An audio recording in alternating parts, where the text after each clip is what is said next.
Dito lamang ikalimang araw ng Marso sa taong kasalukuyan. Narescue ng National Bureau of Investigation ang 5 babae na nag-eedad 16 hanggang 17 sa isang abandonadong bahay pasado alas 3 ng hapon. Ang mga babae nagpapakita ng senyales sa pang-abuso sa kanilang katawan. Kinwestiyon ng NBI ang mga babae at nagpaalam na human trafficking ang nangyari. 2 sospek ang nahuli sa akto at isang kilalang personalidad ang itinurong mastermind ng mga biktima. Kamay sa likod. Sir.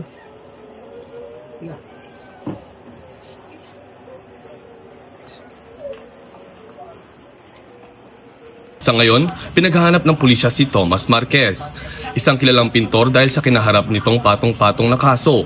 Back to you.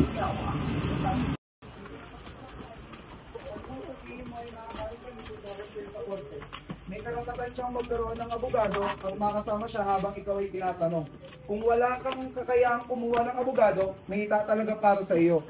Bago ka tanungin kung anong nanaisip mo, naiintindihan mo ba ang mga karapatang ito? Yes, sir.